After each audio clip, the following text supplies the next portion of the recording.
Muy buenas. Hoy Revista del Motor está probando el nuevo Passat, el 2019. Es un restyling y un reequipamiento bastante interesante de la versión que existía antes. Estamos probando la versión GTE, pero la gama Passat tiene motores diésel y gasolina desde 120 hasta 272 caballos. Tiene carrocerías de 4 puertas, familiar y una versión all-track que llevará los motores más potentes. Esta versión que estamos probando es la versión quizás más interesante, viendo los tiempos que corren. Es el híbrido enchufable, el GTE. Este coche tiene una potencia conjunta de 218 caballos, un motor de gasolina 1400 de 156 y un motor eléctrico de unos 116 caballos. Está disponible en versión 4 puertas por poco más de 45.000 euros y esta versión, la Variant, está en torno a un poquito más de 46. Así que nos subimos a esta nueva versión de la berlina alemana y os contamos todos sus secretos. Empezamos.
Bueno, pues estamos en el interior del Passat, actualización del modelo que ya existía. Hay cositas que me llaman la atención, otras que no lo hacen y hay otras que no le veo ningún sentido. Vamos a empezar por las primeras. Me llama la atención el buen ajuste que, a ver, ya es legendario en Volkswagen. Es decir, la calidad percibida, la aparente, es muy buena, ¿eh? Todos los elementos están bien encastrados. Es verdad que cruje alguna pieza cuando empezamos a tocar, ¿eh? Por ejemplo, el plástico negro piano que rodea la pantalla del cuadro de mandos cruje un poquito, pero es lo único que he notado que cruja. Todo está sólidamente puesto, no tiene ningún problema. La visera es una pieza entera que recorre toda la parte superior del salpicadero, con lo cual aquí pocos crujidos va a haber. Las puertas no se hunden, el plástico superior es blandito, hay elementos ya de empaque, ya estamos ante un coche ya con cierto nivel y con cierto precio. E incluso la parte de la guantera, la tapa de la guantera, que normalmente es una parte donde el plástico es malucho, es casi el plástico que no tiene un recubrimiento muy bueno, pues aquí tiene el mismo recubrimiento que tenemos en la pieza de la consola y la verdad es que tiene un tacto muy agradable, casi incluso diría que es gomoso. Es verdad que el peor material lo encontramos en las puertas, curiosamente, que bueno, pues podían haber rematado ya el buen interior y la buena apariencia del salpicadero en las puertas, pero no lo han hecho y han dejado un plástico pues similar que podemos encontrar en un maletero, lo han puesto ahí. Es verdad que los bolsos rígidos que hay en las puertas, que son de una gran capacidad, tiene también un fieltro que le da, bueno, pues muy agradable y además evita que los objetos que estén ahí vayan pegando golpes, pero es verdad también que el fieltro solo está en una parte de la puerta, no en la otra, que es donde rozan también y ahí sí que pueden hacer ruido. Salvo esos detalles y lógicamente, algo tan subjetivo como el diseño. Estamos hablando de un coche que tiene un diseño tan industrial, que es casi anodino, que es casi de nave espacial, pero claro, es que no dice mucho, ¿eh? Y no ha cambiado realmente con respecto al diseño del Passat 2015. Lo que sorprende es que hayan quitado el reloj, sí, y diréis, qué detalle más tonto, ¿no? Sí, pero si lo quitas, quítalo para no dejar nada. Es decir, si vas a poner Passat retroiluminado, que para mí no tiene ningún sentido ponerlo ahí, además es que es en un sitio donde por la noche no haces más que mirar Passat, Passat, Passat, sí, sí, sí, ya sé que estoy en un Passat, pero yo es que esto no lo veo, no le veo sentido. No sé, quizás es que ha sido, no sé, una pica en Flandes o algo que el diseñador ha dicho, mira, un sitio perfecto para quitar el reloj, la excusa perfecta para quitar el reloj y poner el nombre del coche. No sé, algo así, algo peregrino, sin duda alguna. Hay novedades en cuanto al equipamiento. El Passat puede tener muchísimo equipamiento. De hecho, todo el equipamiento que puede tener a nivel de conducción, de sistemas de la conducción, ha cambiado a lo bestia. Ahora tenemos un montón de sistemas de la conducción. Os pongo aquí un listado de todos los que puede llevar. Lamentablemente la unidad que estamos llevando, a pesar de que es una unidad GTE y que tiene un precio ya bastante interesante, no tiene todos los elementos de la conducción y no os puedo enseñar cómo funcionan todos y cada uno de ellos. Pero sí que os puedo ir explicando, tanto en el artículo web como también aquí, algunos de ellos, y os voy poniendo la descripción abajo para que veáis cómo funciona. Tiene cosas interesantes en cuanto a que ahora el volante ya no tiene un sensor en la columna de dirección que detectaba el movimiento y que activaba o desactivaba el aviso de que nos íbamos a salir del carril y que pusiéramos las manos en el volante. Ahora el volante es capacitivo. ¿Qué quiere decir eso? Que simplemente con un leve roce ya detecta que estamos conduciendo. Luego el Passat, en general, la gama lleva 3 sistemas de infoentretenimiento diferentes. El GTE de serie lleva el más capaz, el Discovery Pro, pantalla de más de 9 pulgadas, con sensor gestual, en el que solo podemos cambiar una serie de menús y que nos ofrecen diversas posibilidades. También algunas cosas que son nuevas en Passat, como por ejemplo el hecho de estar siempre conectado con una SIM que tenemos en el sistema de infoentretenimiento y hace que el coche siempre esté conectado, facilitándonos sobre todo el funcionamiento a través de una aplicación en el teléfono móvil y también que esté conectado continuamente y actualizándose para ofrecernos siempre las mejores opciones en el coche. La verdad es que es un sistema que ya se está extendiendo a lo bestia y que, bueno, pues que lo estamos viendo cada vez en más vehículos. En este nuevo Passat tenemos esa posibilidad. Y a través de la aplicación móvil pues podemos hacer de todo.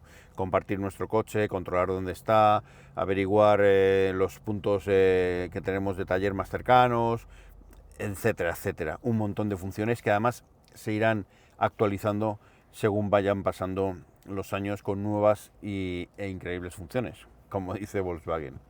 El sistema de infoentretenimiento, la verdad es que funciona bastante bien.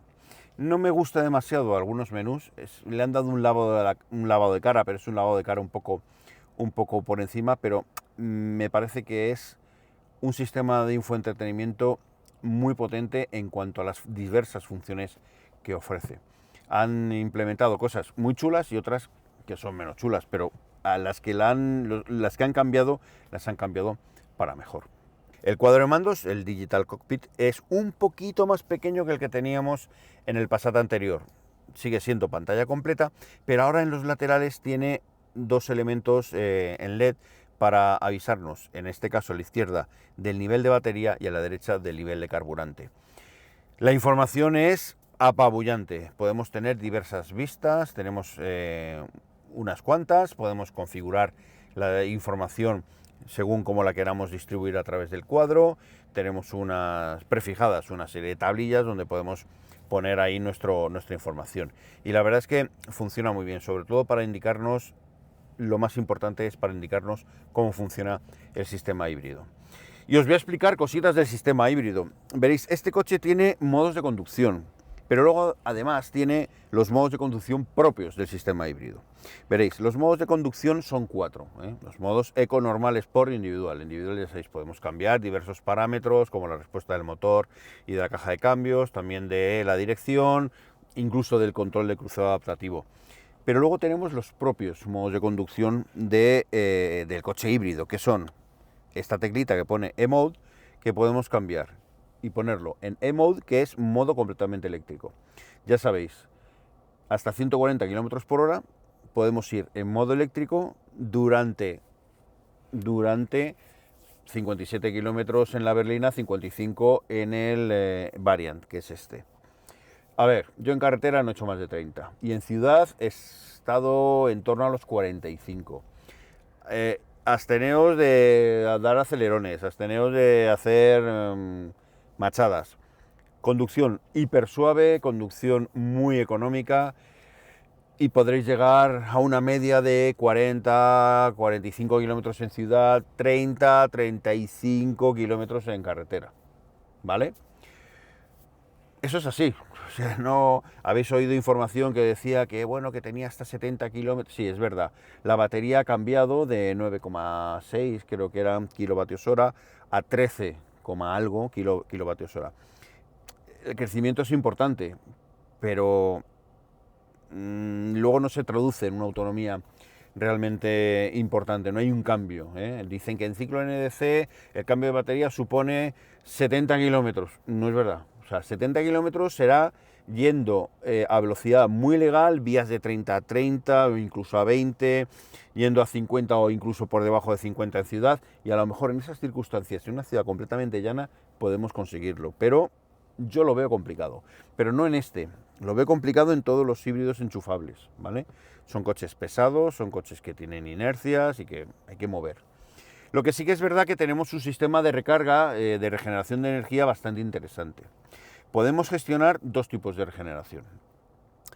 Uno, la que ejerce el vehículo cuando frenamos y la que ejerce el vehículo cuando levantamos el pie del acelerador y el propio coche regenera. Podemos elegir los modos de regeneración, pero siempre dependiendo de qué marcha llevemos metida y de las condiciones que tenga la batería. Me voy a explicar, que esto parece un poco lioso, pero lo voy a explicar mejor. Vamos a ver. Imaginemos que tenemos la carga prácticamente al 95%. Ahí no va a haber regeneración más que la que podamos ejercer con el freno, ¿vale? E incluso con la del freno se limita la regeneración. Pero cuando la batería empieza a bajar del 80% ya sí que podemos activar diversas estrategias de regeneración.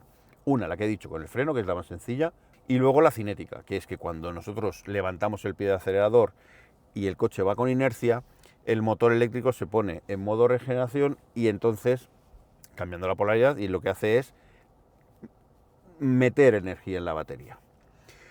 Dependiendo de la marcha que llevemos, vamos a regenerar más o menos con el mando selector del cambio. Es decir, si nosotros vamos, por ejemplo, en la D6, ¿vale? En la sexta marcha, y vamos circulando en D6 y decimos, bueno, pues ahora tengo un pequeño repechito, voy a meterle un poquito de regeneración. Pues con el selector del cambio, que lo tenemos en D, lo movemos un poquito para atrás, ¡pum! Y aparece una B6, ¿vale? Si vamos en quinta, pues podemos bajar a B5. Si vamos en cuarta, podemos bajar a B4 y así sucesivamente. Bueno, pues esos son dos modos para recuperar energía. Pero claro, tenemos un tercer modo que es a través de la energía que produce el motor. No es la más ecológica ni la más eficiente, pero nos permite tener tres posibilidades de mantenimiento de la carga que hay en la batería. Podemos recuperar energía en la batería, podemos incluir hasta el 100%, podemos cargar la batería prácticamente al 100%, algo que no se podía hacer con los híbridos anteriores, que solo te permitían hasta el 80% y el resto había que cargar. En este caso sí que te permite llegar, es verdad que yo no llego al 100%, pero casi el 100%, te permite jugar con ese sistema y poder hacer con el E-Mode en híbrido, poder elegir, por ejemplo, hasta dónde quieres recargar la batería. Y podemos hacerlo de diferentes maneras. 3. Podemos conservar la batería en el punto en el que esté en ese momento. Podemos rebajar el nivel de batería, es decir, que utilice toda la energía posible de la batería hasta un punto. Y a partir de ahí, el motor de combustión se encarga de ir manteniendo ese nivel de batería. O podemos decirle que cargue la batería a un punto en el que nosotros elijamos. Por ejemplo, estamos viajando en carretera, vamos, aunque hemos ido con la carga enchufada a tope, pues lógicamente para hacer el viaje un poquito más económico, vamos tirando según en el modo híbrido automático, el coche va tirando según la conducción predictiva que nos va a ir avisando de repechos y tal, el coche va a ir balanceando entre un motor y otro para hacer que consuma lo menos posible. Eso se puede hacer con el Passat. Pero poco antes de llegar a la ciudad, pongamos que vamos a Madrid o Barcelona, que son las ciudades que ahora mismo en España tienen restricciones de tráfico por motivos medioambientales, decidimos que podemos entrar o que queremos entrar en modo eléctrico en la ciudad. Bueno, pues podemos elegir el nivel de carga que vamos a tener en el momento en el que lleguemos a la ciudad para poder circular en modo eléctrico durante un montón de kilómetros. O sea que ahí, este es el sistema en el que se debería utilizar un vehículo híbrido enchufable. Y diréis, ¿qué consumos has tenido teniendo en esos tres modos? Mantenimiento de batería, carga de batería hasta un punto concreto o carga completa de la batería. Pues veréis. El consumo máximo que he tenido regenerando la batería desde 0 hasta el 90% ha sido de 9,5 litros. Estamos hablando de un coche grande, que pesa lo que pesa y que hay que mover. 2 adultos, en carretera de montaña, con muchos sub y bajas, aprovechando para bajar, para regenerar con el B, como os he dicho antes, pues 9,5, que no está mal. En modo Sport,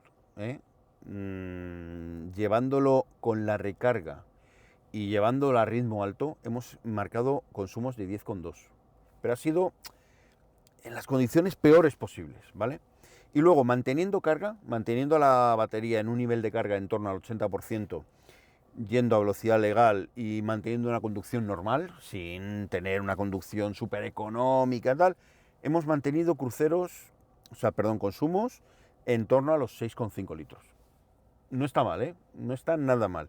Es verdad que la orografía ya era un poco más favorable, que era un poquito más llano, que ya no había tanto repecho, que no había ningún puerto de montaña, pero que son las condiciones más normales en una ciudad como Madrid, por ejemplo, que aunque tengamos montaña alrededor, pero bueno, que no tenemos tampoco tanto desnivel. En esas circunstancias, ya te digo, medias de 6,5 con el sistema híbrido de mantenimiento de batería al 80%.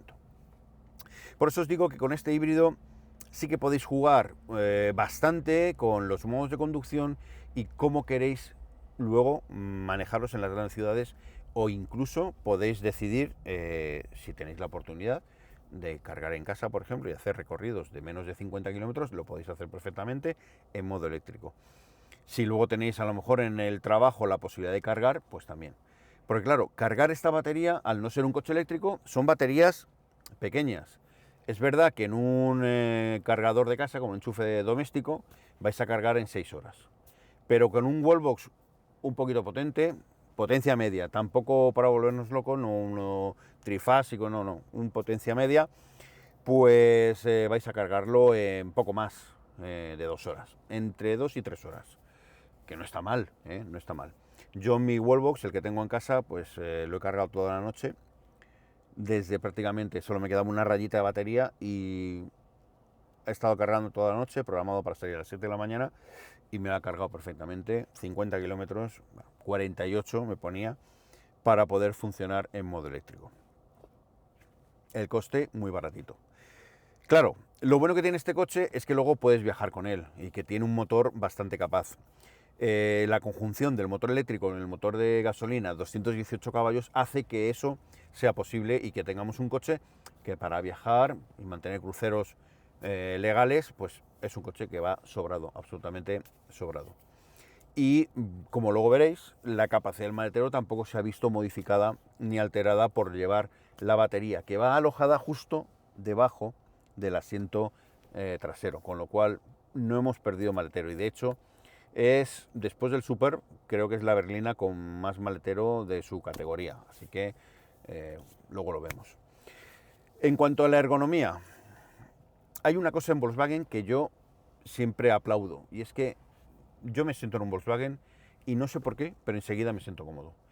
Los mandos, cómo funciona todo, el tacto de los selectores, el tacto de los elementos, todo, o sea, todo funciona muy bien, y todo tiene muy buena apariencia.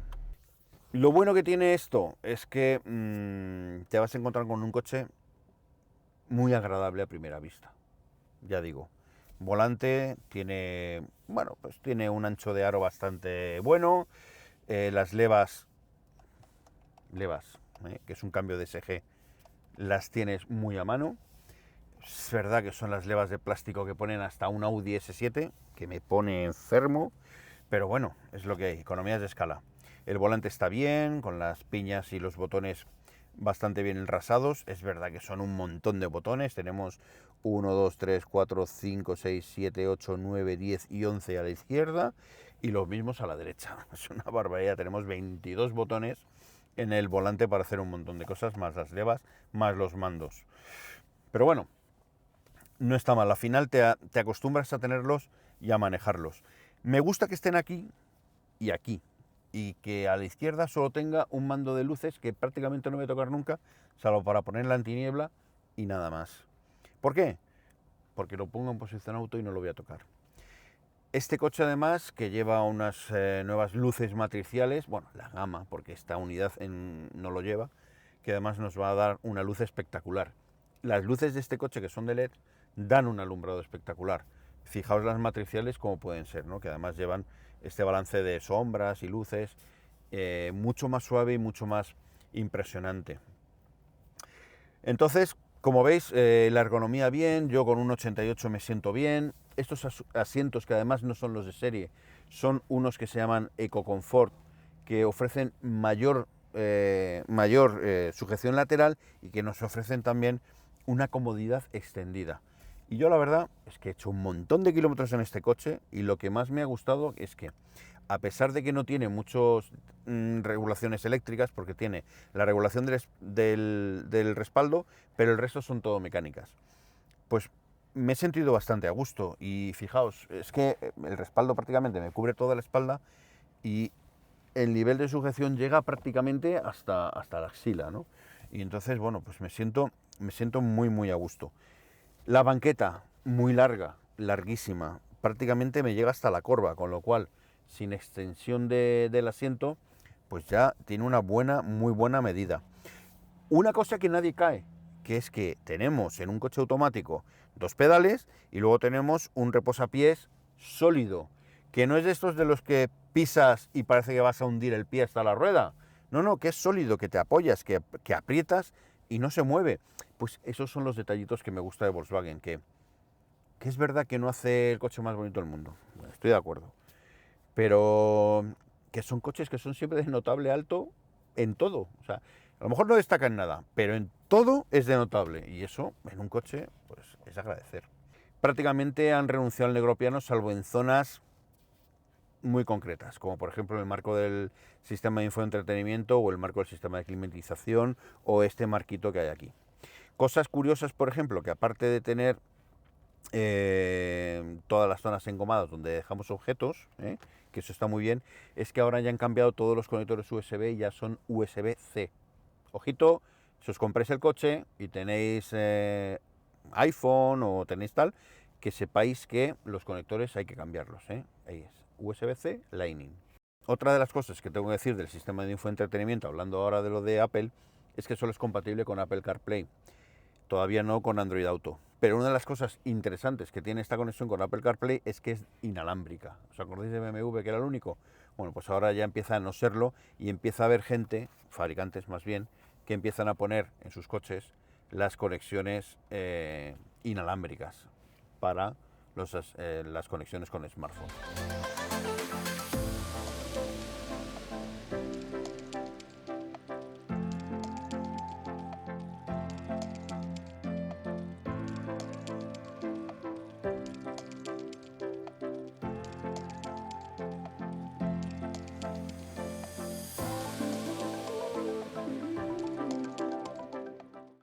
En cuanto a huecos, pues tenemos un montón de huecos. Es un coche familiar y se nota que el que lo ha diseñado pues tiene hijos y tiene los bolsillos llenos de cositas para dejar por cualquier lado. Tenemos una valla de carga inalámbrica justo bajo el climatizador, que además lleva una goma extraíble que se puede limpiar. Tenemos dos posavasos que sirven para todo tipo de cosas. Yo tengo aquí las gafas y todo, porque además es un sitio muy aprovechable para poner esas cosas. Tenemos aquí un pequeño huequito, pues no sé, para poner un... No pongáis nunca el mando del coche en el coche, ¿vale? Luego tenemos una persiana que además nos cierra el posavasos, ¿eh? Y luego tenemos una guantera con otro conector USB, tenemos uno aquí y otro aquí. En cuanto a lo de los conectores USB, yo ponerlo aquí no lo entiendo, o sea, aquí, con un cable por aquí colgando. Prefería que se pusieran aquí, pero se ve que no había hueco y han tenido que ponerlo aquí. O los pones aquí, ¿no?, donde la bahía de carga inalámbrica, o los pones aquí, mucho mejor. Luego tenemos una guantera bastante capaz, muy capaz, con forrada de fieltro, compartimentada, para dejar nuestra documentación, el chaleco, etcétera. Además está refrigerada. Como he dicho antes, unas bolsas rígidas bastante interesantes. Bueno, pues esto es un poco el interior del Passat. No me quiero extender mucho porque ya hicimos prueba del Passat y no ha cambiado mucho en cuanto a el Passat anterior, pero lo que ha cambiado ya lo hemos contado y sobre todo lo más interesante era hablar del GT. Vamos a las plazas traseras y seguimos contando más cosas. Antes de entrar, fijaos qué pedazo de apertura que tenemos aquí, ¿eh? Tenemos una puerta que abate muchísimo, con un ángulo muy grande y prácticamente todo el marco para poder entrar sin ningún problema. Bueno, pues aquí estamos entrando en el Passat. Fijaos, el asiento está en mi posición de conducción, un tío de un 88. Si os habéis fijado en las imágenes anteriores, si no, rebobináis y veis dónde está colocado el asiento, para que veáis que no hay aquí trampa ni cartón, ¿vale? Pero os quiero decir, sorprende, ¿verdad?, el espacio que hay en este Passat, incluso con el asiento puesto en mi posición de conducción. Y es que el Passat es uno de los coches más capaces en cuanto a espacio longitudinal. Es verdad que en espacio lateral, ahí, bueno, hay coches a lo mejor que pueden ser un poquito mejores. Quizá el Super tenga un centímetro más y tal. Pero oye, ni tan mal, ¿eh? Estamos ante un coche con espacio para aburrir. Las plazas traseras tienen unos asientos que a mí me gustan. Son estos asientos EcoComfort, como los delanteros, que tienen la posibilidad de tener unos resaltes que, bueno, pues que nos van sujetando un poquito más. Capacidad brutal para tener a dos adultos, e incluso dos adultos como yo y un tercero que fuera un poquito más delgado podrían caber. Lo que pasa es que el del centro va a sufrir con este pedazo de túnel de transmisión. Es ancho, es súper alto y bueno, pues va a obligar a que la persona que viaje en esta plaza vaya con las piernas abiertas y vaya más incómodo. En cuanto al asiento en sí y a la comodidad, pues es bastante cómodo y se puede viajar de forma excepcional bastantes kilómetros, pero bueno, yo lo veo como una berlina de 4 plazas, sinceramente, con mucho maletero, pero para utilizar por 4 adultos. Tenemos lógicamente los sistemas de retención, que los tenemos con un protector, que además es un protector, que es la primera vez que lo veo, es un protector que sale y entra, o sea, es como una pastilla, es una pasada, me encanta, se saca, es como si fuera el propio anclaje de la silla, entra de la misma manera, entra en la guía y se cierra. La verdad es que ni cremallera ni nada. Muy bien. Hay una cosa que no me gusta de estas plazas traseras. Es el respaldo de los asientos. Está muy bien que hayan puesto el ribete en color azul, Think Blue, todo esto. Pero aquí los pies de los niños hacen estragos. Claro que visto por otro lado, pues con el sistema de retención infantil aquí casi la pierna del niño no llega, así que lo mismo lo han dejado por eso, han dicho, ahí no llega, ni de coña, y ya mayorcitos ya no van poniendo los pies.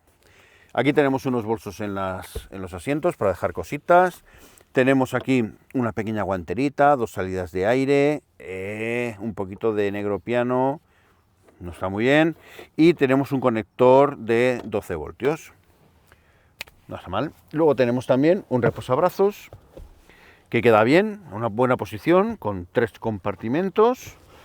Y luego, bueno, pues tenemos los reposacabezas que se regulan bastante bien y que quedan a una buena altura, Fijaos, yo me siento, estoy así, en mi posición de sentado, y tengo aquí el reposacabezas que queda bien. Iluminación interior de LED. Es una iluminación interior un poco pobre para mi gusto, ¿eh? Son dos LEDs que prácticamente son casi como LEDs de cortesía. Y luego fijaos, el guarnecido se mueve un poquito, el guarnecido del techo se mueve un poquito, ¿vale? Pero bueno, está bien fijado, ¿eh? Y no tiene mayor problema. Es verdad que es, bueno, es flexible, pues como tiene que ser un guarnecido de techo. Y bueno, pues está bastante bien montado. Sobre todo se ve que los anclajes que tenemos en los pilares pues están bastante bien. Luego tenemos también atenciones, como por ejemplo algunas perchas, tenemos bolsos rígidos. En definitiva, un coche familiar, totalmente familiar. Tengo que decir que la tapicería no es la que más me gusta del mundo. Ya no solo por cromatismo y por estética, que me parece un poco sosaina, pero me parece que es la típica que si se cae el chocolate se va a quedar ahí, recordándote que se ha caído hasta que vendas el coche o lo achatarres. Me da a mí la sensación. Seguro que es la más dura del mundo, pero con gente normal. Pero bueno. Os voy a enseñar cómo se abaten los asientos, que si no tienes con 650 litros, pues habrá que abatirlos para ver hasta 2000, por lo menos, para que cargues cosas y hagas la mudanza, ¿no? Pues vamos a ello. La forma de abatir los asientos es súper sencilla, Tiramos del tirador y queda una superficie completamente plana. Además podemos hacerlo en formato 40, 20, 40, con lo cual, bueno, pues tenemos mucha capacidad. Podemos dejar este levantado y ese abatido, pues para llevar los esquís, para llevar tablas de snow, etcétera, etcétera.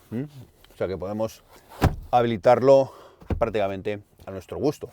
Vamos a ver el maletero y a conducir, que este coche tiene su miga.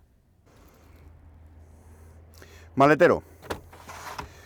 650 litros, como veis, una capacidad totalmente brutal. Además podemos aumentarlo abatiendo los asientos como os he enseñado antes. Aquí tenemos el hueco para los cables, en este caso llevamos dos tipos de cables. Tenemos también la posibilidad de alojar herramientas, etcétera, etcétera. Ahí tenemos el botiquín. Como veis, el maletero es el mismo que va a tener la versión normal, pero tenemos ahí parte de la batería que ocupa el espacio que hay entre el maletero y los asientos traseros. Pero bueno, ya os digo que de capacidad no os vais a quejar en ningún momento. Aquí tenemos los tiradores para abatir los asientos y como veis queda una superficie completamente, prácticamente plana. Ese no se ha batido del todo porque tenemos ahí una mochila, ¿vale? Bueno, pues vamos a conducir.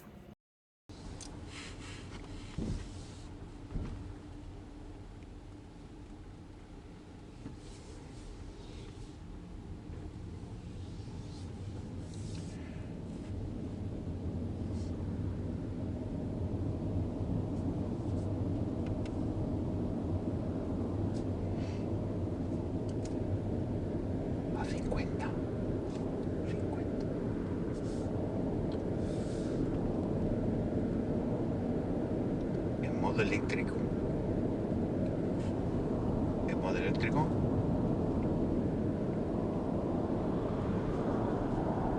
A 50 por hora. Algunos van más rápido.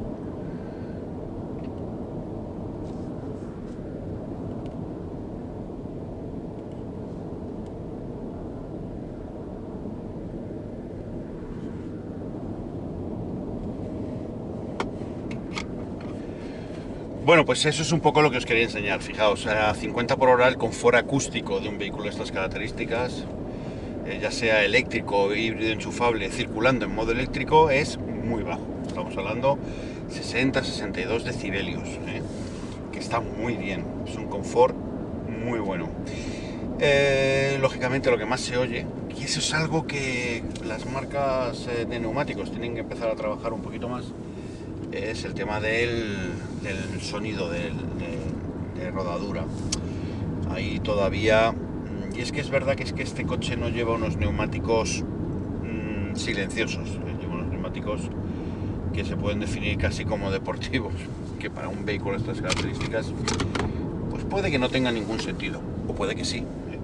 El caso es que estamos ante un vehículo que con en el modo GT es capaz de desarrollar 218 caballos de forma conjunta y 400 Nm de par, que es una barbaridad, y que tiene un empuje muy serio. Pero no es un coche deportivo. Primero porque se le notan los kilos de más, como a mí. Luego porque al final es un coche grande. Estamos hablando de un coche que llega casi a los 4,80 metros. Ya es un coche ya larguito. Y luego porque la concepción de la configuración de la suspensión no es la de ser un coche deportivo, por mucho GT que sea. Es más bien un coche confortable, rutero, para ir por autovía muchos kilómetros y llevando gente. Fijaos, estoy pasando baches, es que prácticamente ni me entero, porque a la comodidad de la suspensión tenemos que añadir también el confort acústico cuando pasamos por encima de los baches, y es que se nota muy poquito, es simplemente un rumor, nada más. Claro, ayuda mucho a esta sensación el poco ruido que hace el motor de eléctrico, pero también el que hace el motor de combustión, que prácticamente es inapreciable. De hecho, tenemos muchas veces que mirar al cuadro de mandos para detectar que el motor de combustión está funcionando, porque si no, pensamos que está todavía en modo eléctrico. Entonces, ¿el Passat para quién? Bueno, pues el Passat para aquellos que busquen un coche confortable, con buen manejo en la ciudad, porque es un coche que, a pesar de un tamaño ya considerable, tiene una dirección muy suave y que además obedece perfectamente a nuestros requerimientos, con lo cual el coche hasta parece ágil en el tráfico urbano. Además, es un coche con una suspensión confortable, ojo, confortable. Podemos elegir la suspensión DCC, podemos elegir la suspensión más deportiva. Este coche la lleva, pero no hay mucha diferencia entre la deportiva y la parte de confort. Es verdad que es un poquito más dura de compresión, cierto, pero en extensión el coche sigue teniendo movimientos amplios, y a mí no me da mucha confianza ir rápido con este coche. No me ha dado confianza. Es verdad que el coche está bien asentado, es verdad que el coche las ruedas están en la carretera, pero la sensación de flaneo, la sensación de ir como un poco suelto, no me ha acabado de gustar. Eso no me ha agradado.